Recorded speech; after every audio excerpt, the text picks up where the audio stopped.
नमस्कार साथियों साथियों 8th पे कमीशन का सभी बेसब्री से इंतजार कर रहे हैं और खासकर हमारे पेंशन भाई जितने भी पेंशनर हैं सभी साथियों 8th पे कमीशन लागू होने का इंतजार कर रहे हैं। साथियों यहाँ पर मैं आपको एक बात बता दूं, हमारे तमाम पेंशनर भाई हैं, चाहे वह किसी भी विभाग के रहे हो, भले ही प्राइवेट पेंशन पा रहे हैं, सरकार की तरफ से पा रहे हैं, लेकिन साथियों उनकी कोई बात नहीं करना चाहता है। आज के समय में सरकार को तो वैसे भी पेंशनर बोझ लगती है कि भैया खामखा की फ्री फंड की पेंशन देनी पड़ रही है। तो साथियों सिर्फ हमारा चैनल है जो पेंशनरों की आवाज़ उठाता है, चाहे वह सरकार से पैसा ले रहे हो वो पेंशन, चाहे केंद्र सरकार उनको पेंशन दे रही हो, चाहे प्राइवेट सेक्टर उनको पेंशन दे रहे हो, सारी की सारी जितने भी पेंशनर हैं मैं अपने चैनल पर उनकी आवाज़ उठाता हूँ। अतः साथियों आपसे रिक्वेस्ट करना चाहूँगा, हमें सपोर्ट कीजिएगा, चैनल को सब्सक्राइब कीजिएगा। जी हाँ, लाल रंग का जो सब्सक्राइब बटन देख रहे हैं उसे आप दबा दीजिएगा। और आज मैं बात करने जा रहा हूँ 8th पे कमीशन में हमारे जो पेंशनर हैं उनकी मुख्य मांग क्या है, उस पर हम चर्चा करेंगे। इसके साथ ही दोस्तों 65, 70, 75, 80, 85 और 90 साल के जितने भी पेंशनर हैं, चाहे वह सरकारी हो चाहे प्राइवेट हो, सभी की मांग है कि उनको एडिशनल पेंशन मिले, यानी कि ज़्यादा से ज़्यादा पेंशन सरकार को देनी चाहिए। तो यहाँ पर साथियों मैं 12 आपको पॉइंट बताऊंगा जो पेंशनर जिनकी मांग है, और ये अगर 12 पॉइंट इन पेंशनरों को मिल जाए तो मुझे लग रहा है साथियों फिर पेंशनरों की कोई दिक्कत नहीं होगी। चलेगा साथियों, वीडियो को शुरू करते हैं। और यार वीडियो को शेयर जरूर कीजिएगा, अगर आपके कोई व्हाट्सएप ग्रुप चल रहे हैं तो उन पर भेज दीजिएगा वीडियो को, ताकि साथियों वो लोग भी इस चीज़ को देख सकें और उनको भी पता चल सके कि आखिर सरकार ये उनके बारे में क्या सोच रही है और कब उनको अतिरिक्त पेंशन का लाभ देना चाहती है। देखिएगा सबसे बड़ी बात है, पहला पॉइंट है पेंशन भुगतान समय पर हो, प्लस जितनी भी विसंगतियां हैं पेंशन से रिलेटेड उसे दूर किया जाना चाहिए। ये इनकी सबसे बड़ी मांग है कि भैया पेंशन भुगतान इनका बहुत बार लेट हो जाता है और तमाम विसंगतियां हैं, कहीं पैसा कट के आ रहा है, कहीं कुछ और है, कहीं कुछ और है, वो चीज़ नहीं होनी चाहिए। तो इस चीज़ को सरकार को देखना चाहिए। दूसरी बड़ी बात है 8th पे कमीशन का लाभ समय से मिले। फिलहाल साथियों 18 महीने में 8th पे कमीशन लागू होना चाहिए।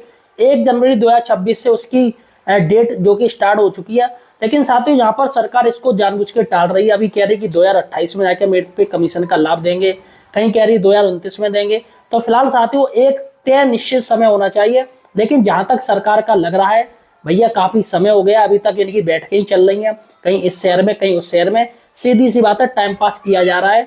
और साथियों इस टाइम को जानबूझ के खींचा जा रहा है कि हाँ भैया देखो 8th पे कमीशन की टीम अभी वर्क कर रही है बहुत ज़्यादा, लेकिन लागू कब होगा हमें तो रिजल्ट से मतलब है। जिस तरीके से सरकार चाहती है हमें रिजल्ट चाहिए विभागों से, वैसे ही ये तमाम पेंशनर चाहते हैं कि हमें रिजल्ट दीजिएगा जल्दी से जल्दी, कब लागू हो जाएगा, कब हमारी पेंशन में जुड़ के आएगा, तब हम मानेंगे।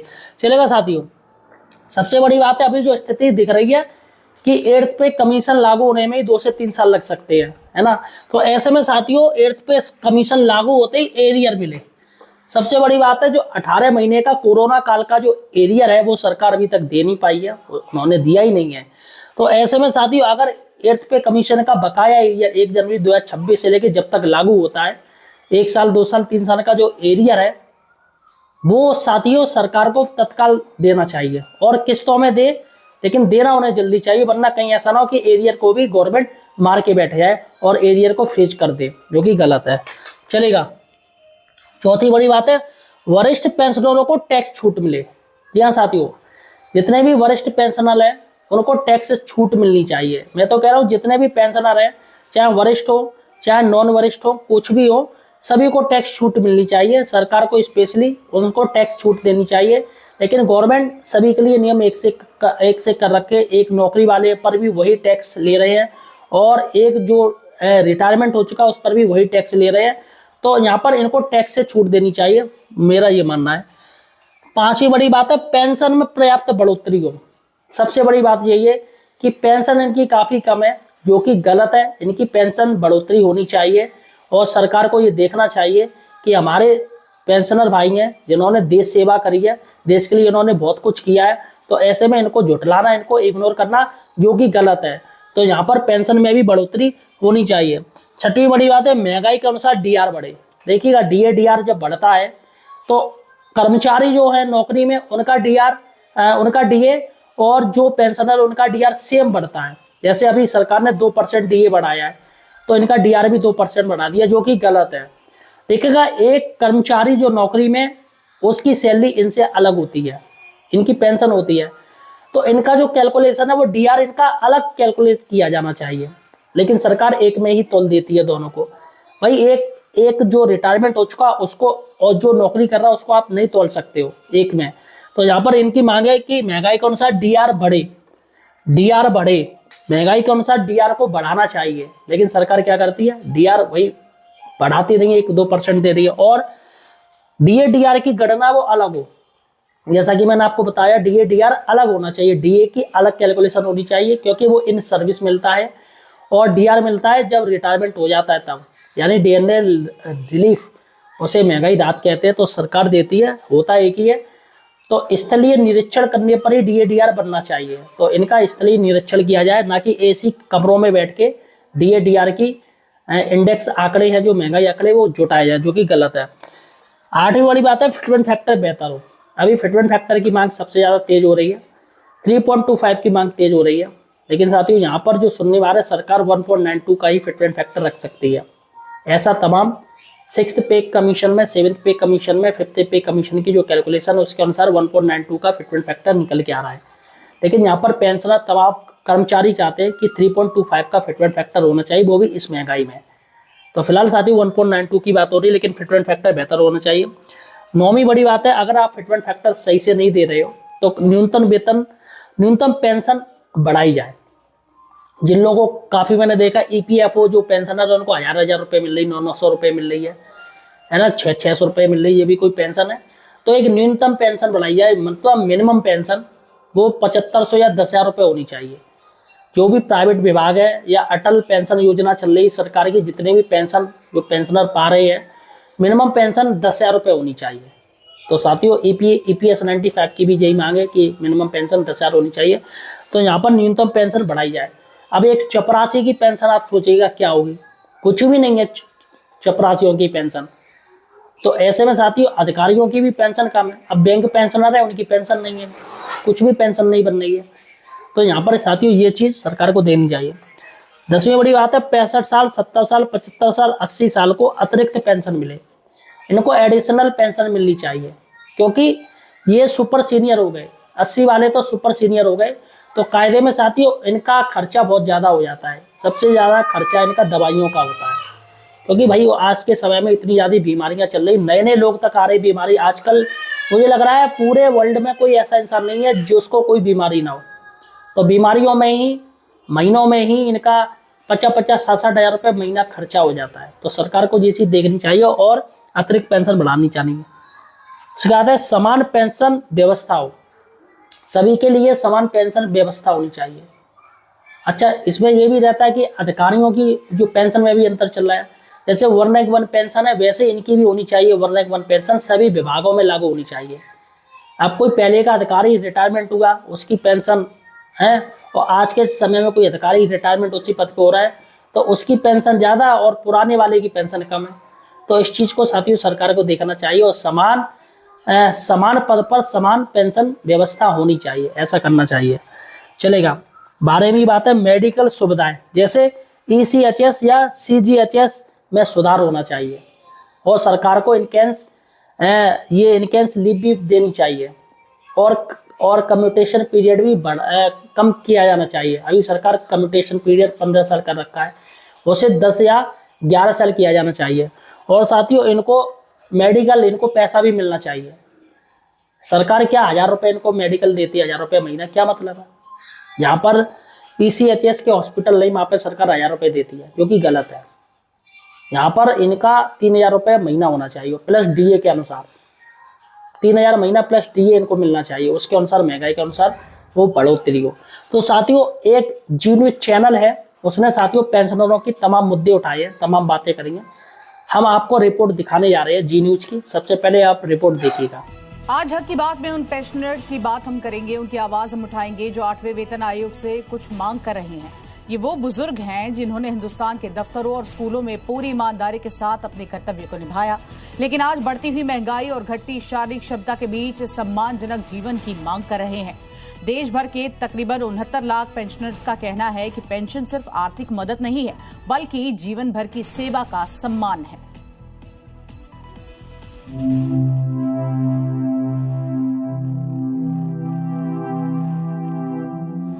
उम्र ढल चुकी है, किसी के घुटने में दर्द है तो किसी को कम दिखाई देता है। शरीर अब पहले जैसे साथ नहीं देता, लेकिन जिंदगी की जरूरतें आज भी उतनी ही बड़ी है। ये वो लोग हैं जिन्होंने ऐसे वक्त में देश को संभाला जब डिजिटल युग ने प्रवेश भी नहीं किया था। हाथ में लिखते थे, रजिस्टर भरते थे और पूरी ईमानदारी और निष्ठा से देश निर्माण में योगदान देते थे। सेना, रेलवे, डाक, न्यायपालिका, शिक्षा और स्वास्थ्य जैसी संस्थाओं को इन्होंने अपने हाथों से सींचा। इन हथेलियों ने हिंदुस्तान को गढ़ा है, लेकिन अफसोस आज इन हथेलियों में लाचारी की सीमाएं खिंच गई हैं। जिनकी मेहनत से राष्ट्र का निर्माण हुआ, आज वो चाहते हैं इज्जत और हक। जो चीजें मिलनी चाहिए पेंशनर को, जितनी मात्रा में महंगाई के हिसाब से, दवाओं के हिसाब से, उपयोगी सामानों के हिसाब से जो खर्च होते हैं, उसके सापेक्ष पेंशन अब इतनी मिल पाती है। ये नहीं कुछ गवर्नमेंट चाहती है कि जो सेवानिवृत्त हैं और ये जो बुजुर्ग हैं, अब ये हमारे किसी काम के तो रहे नहीं, अब इनको जितना दे रहे हैं वो भी एक्स्ट्रा में दे रहे हैं, ये मान के गवर्नमेंट चल रही है। देश की सीमाओं की रक्षा करने वाले दफ्तरों में वर्षों तक सेवा देने वाले, समाज को नई दिशा दिखाने वाले ये बुजुर्ग 8वें वेतन आयोग से कुछ चाहते हैं ताकि ये सम्मान के साथ जी सकें, उस उम्र में भी आर्थिक तौर पर मजबूत रहें। बढ़ती महंगाई के बीच दवाओं का अपना खर्च निकाल सकें। 8वें वेतन आयोग ने 2026 में काम करना शुरू कर दिया है। केंद्रीय कर्मचारियों, पेंशनर्स के लिए सैलरी और पेंशन में बड़े बदलाव की उम्मीद है। देश भर में वेतन आयोग की बैठकें जारी है। आयोग का गठन 3 नवंबर 2025 को हुआ था। आयोग को 18 महीने में रिपोर्ट सौंपनी है। इसके 1 जनवरी 2026 से प्रभावी होने की उम्मीद है। दरअसल 8वें वेतन आयोग में पेंशन को लेकर कई सवाल और आशंकाएं सामने आई है, जिसकी वजह से देश भर के लाखों पेंशनर्स में नाराजगी है। जबकि 7वें वेतन आयोग के टर्म्स एंड रेफरेंस जो जारी हुआ था फरवरी 2004 को, उसमें 2014 को, उसमें साफ साफ लिखा था कि रिपोर्ट लागू होने की तिथि के पहले जो पेंशनर हैं उनके भी पेंशन के पुनरीक्षण पर और लाभों पर विचार किया जाएगा। वह पैरा 8वें वेतन आयोग में काट दिया गया। 8वें वेतन आयोग से देश के रिटायर कर्मचारियों ने कुछ मांगे रखी हैं अपने हक के लिए। केंद्र सरकार से ये बुजुर्ग गुहार लगा रहे हैं, प्रदर्शन कर रहे हैं, केंद्र सरकार को ज्ञापन सौंप चुके हैं। सरकार से अनुरोध है कि हमारे प्रार्थना पत्र पर विचार करा जाए, 8वें वेतन आयोग को लाओ, इसमें हमको जोड़ा जाए। और जो हमारी अन्य 10 मांगे हैं, जैसा भी अध्यक्ष जी ने बता के 7% नहीं बचते हैं, हर वर्ष 5 साल बाद 5% या हर वर्ष 1% इंक्रीमेंट देते रहे, वो भी बात सही है। कोरोना काल का 10 मांगे हमारी है, जो अपने माननीय प्रधानमंत्री जी को भी ज्ञापन दिया था। करीब 69 लाख पेंशनर्स उस दिन का इंतजार कर रहे हैं जब उनकी सेवा, ईमानदारी और अनुभव को सही मायनों में सम्मान मिलेगा। उनकी मांग है कि सरकार उनकी समस्याओं को गंभीरता से सुने और समय के साथ पेंशन व्यवस्था में जरूरी सुधार करे। पेंशन में पर्याप्त बढ़ोतरी हो, महंगाई के अनुसार डीआर बढ़े, बेहतर फिटमेंट फैक्टर लागू हो, न्यूनतम पेंशन राशि बढ़ाई जाए, 65, 70 और 75 वर्ष पर अतिरिक्त पेंशन जल्द मिले, सभी पेंशनर्स के लिए समान पेंशन व्यवस्था हो, मेडिकल सुविधाओं और सीजीएचएस सेवाओं में सुधार हो, वरिष्ठ नागरिकों को टैक्स में अतिरिक्त राहत मिले, पेंशन भुगतान प्रक्रिया आसान और पारदर्शी हो, पुरानी पेंशन योजना यानी ओपीएस की बहाली हो, पेंशन को अधिकार मानते हुए सम्मानजनक व्यवस्था लागू हो। कोई कृपा नहीं है। अब से पहले जब 7 वेतनमान बने थे उनको पता थी कि कर्मचारियों को पेंशन देनी पड़ेगी, इसीलिए उन्होंने हमारा वेतन निर्धारण करते समय हम कुछ कम किया गया था और वही अंशदान हमारा इकट्ठा होते होते इंटरेस्ट इतना हो जाता है जिससे हम पेंशन ले रहे हैं। ये हमारा ही कंट्रीब्यूटरी फंड है। 1983 के डीएस नकारा बनाम भारत सरकार के मामले में सुप्रीम कोर्ट कह चुका है, पेंशन कोई दया या अनुग्रह नहीं है, बल्कि ये कर्मचारी का अर्जित अधिकार है। पेंशन बुजुर्ग कर्मचारियों की सामाजिक और आर्थिक सुरक्षा का माध्यम है, इसलिए सरकार मनमाने तरीके से भेदभाव नहीं कर सकती। किसी तरह की एक सोशल ऑब्लिगेशन की तरह मत मानिए, एक लाइबिलिटी की तरह मत मानिए, क्योंकि अगर उस आदमी को यह मालूम है कि बुढ़ापे में मेरे सरकार या मेरा एम्प्लॉयर जो मैंने काम करा है वो मुझे बुढ़ापे में सस्टेन करेगा, तो वो पूरी मुस्तैदी से काम करेगा, वो चोरी चकारी नहीं करेगा, वो कुछ और करने की नहीं सोचेगा।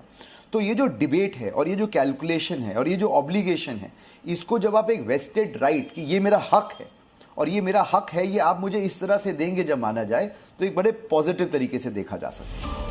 अपनी पेंशन सिर्फ पैसा नहीं है, ये इन बुजुर्गों का सम्मान है, इनका हक है। ये पेंशनर्स कोई बोझ नहीं है, ये हिंदुस्तान के वास्तुशिल्पी हैं। जब तक हम इस सच्चाई को नहीं समझेंगे, तब तक विकसित भारत की कल्पना अधूरी रह जाएगी। ब्यूरो रिपोर्ट, जी मीडिया। तो साथियों, उम्मीद है अगर आप एक पेंशनर है तो यार मुझे आप सपोर्ट जरूर करेंगे, चैनल को सब्सक्राइब जरूर करेंगे। मैं आपकी आवाज़ उठाता रहूँगा और साथियों आज के समय में कोई आवाज़ उठाता भी नहीं है, क्योंकि पेंशनर भैया नौकरी में तो है नहीं है, तो इनकी क्या वैल्यूएशन की जाए, जो कि गलत है। तो फिलहाल साथियों वीडियो को शेयर जरूर कीजिएगा। धन्यवाद।